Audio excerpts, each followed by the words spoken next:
Hello there and welcome back to my bench. Thanks for joining me once again. And this tutorial I'm going to tie up a very simplistic leech pattern, but also very effective. I've caught trout on it in smaller sizes in lakes, rainbow trout. I use it in the river where I fish, and I've caught browns and speckles on it.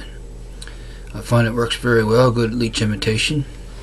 So I thought you might like to see this guy tied up this time around, so I'll get him out of the vise, a fresh hook in, and I'll get started. But before I get started, well, I'll show you when I put the new hook in. Just bear with me here.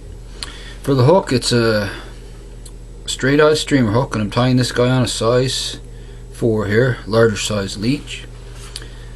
And I'll get him locked in the vise. And as you can see, I have a black bead, and also, before you tie it, I just took some pliers, a pair of needle nose pliers, and you want to do a slight bend up, about 1/4 of an inch down or a little more, and just a slight bend on the front of the hook. I like to do that for my leech patterns, so I thought I'd show you how I've done that. So, or tell you I should say. Now the next step is the weight for this guy, and the weight is 0.020 lead wire. So I'm going to put about 10 to 12 wraps on here. We'll get that going on the hook here, just like so. Just wrap that around, and I want to bring it, wrap it the opposite way a few wraps. Okay, get this going here. Bring it around. Okay, that should be lots of weight, because we got weight from the bee as well. Now I'm going to push those wraps together like so. And before I push that up into the bead, I'm going to take a little bit of Zap-A-Gap super glue, just a little drop, and I'm going to push that in between the bead and the lead, just make a little drop on the shank there, and push that up into the bead like so. There we go. Okay, and that's not going to go anywhere. So okay, our thread, I'm using Danville 6/0 Flymaster wax thread in black here, so I'm going to start that right behind the lead, and I'm going to go up over top the lead and back down. That should be good, and a little bit, build it up a little bit behind the lead there, so we got a good transition when we come up to that spot. Now I'm just going to simply wrap back, not worrying about touching wraps so much on this guy. Wrap back to about the bend here. I'll snip off that tag end first and keep wrapping back. Okay, to about there. There we go. Just in front of the barb, I would say. Now for the tail, it's Arizona Semi-Seal in the black and red. And what you do is take a little smidgen of it out, like so. And what I'm going to do is stack it. Pull a little bit out, stack it again on top of the next on it itself, and when that does, if you keep stacking it, it gives you the strength that you need for the tail to stay together. And I'll do that one more time. There we go. Okay, and I'm going to tie that in, pinch wrap, and then I'm going to wrap all the extra fibers all the way up the shank here. Just keep wrapping them up, and then we'll come back down, just like so, right like that. There we go. Now just take your fingers and give that a little twist and pull, and anything that extra comes out, that's what you want to get that extra stuff out of there, and just stuff that's tied in that's not going to go anywhere will stay. And there's your tail, simple as that. Okay. Now I'm just going to trim a couple fibers over here. I'm not really worried about it too much. They're going to be covered up. Okay, next step is to make a loop, dubbing loop, and I make a fairly large dubbing loop, probably 6 to 7 inches long. I'm going to wrap that back towards the tail.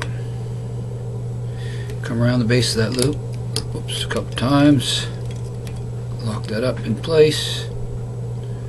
And I'm going to bring my thread forward to right behind the bead here. And I'm going to snap my dubbing twister tool on the thread loop here. Hang that there for a second. Okay, next step, I'm going to take some dubbing wax and put on that loop, both sides of the loop, all the way down. Some nice tacky wax here. Now, for the body, I have a dubbing mix blend that I blended myself.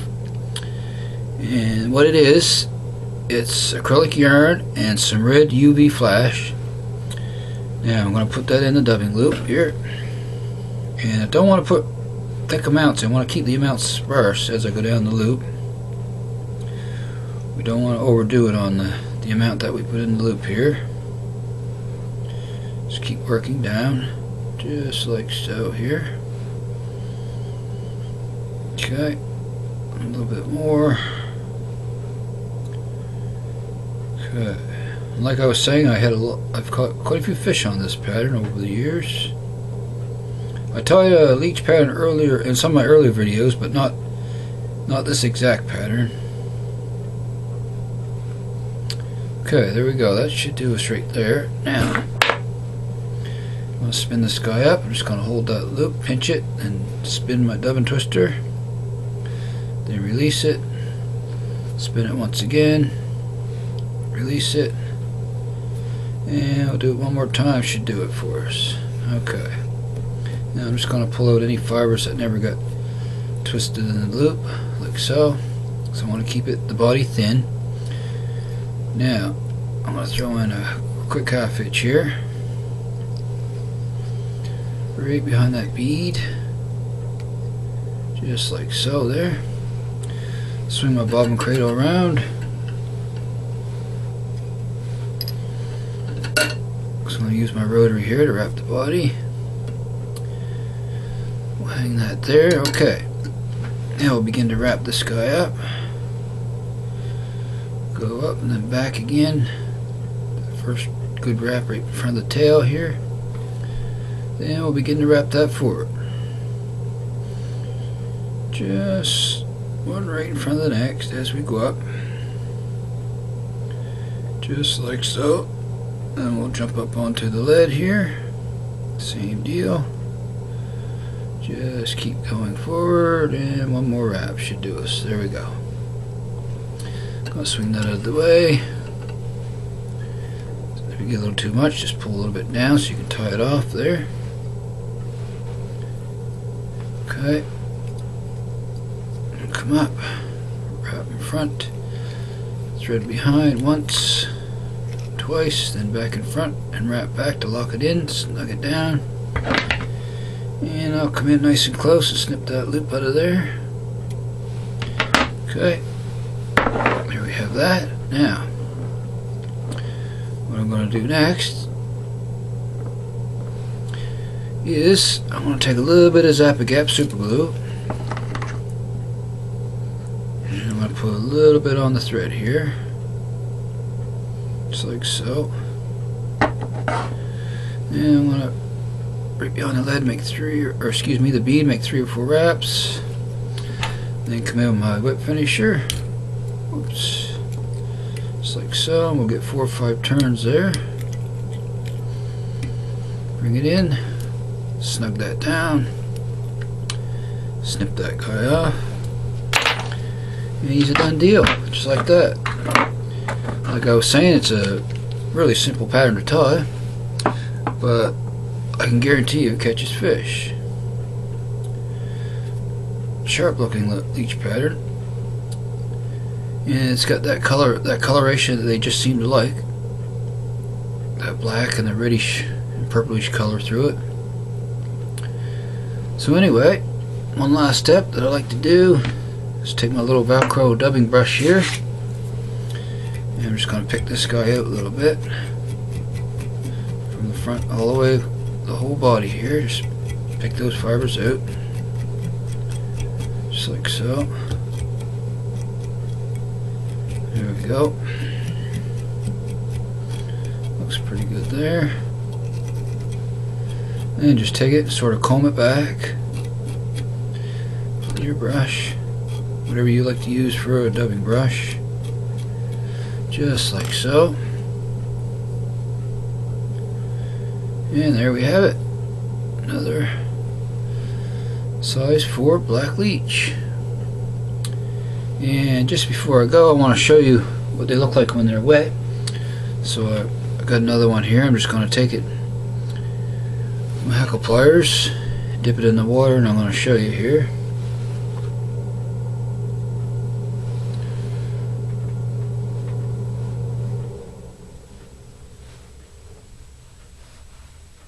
Okay, there we are. That's what they look like when they're wet. If you can see that good or not, I'm not sure, but real leech, real leechy looking, as I guess you could say. Has that good appearance of a leech when it's going through the water. So, anyhow, I really hope you enjoyed this tutorial. And if you can, give this guy a tie and throw him in your box. And if this is your first time watching and you like what you see and you think you might want to see more tutorials, hit the good old subscribe button. I'd really appreciate that a whole lot. And throw in a like too if you wish. So until next time, I want to wish everyone happy tying. I'll see you again soon, and so long for now, folks.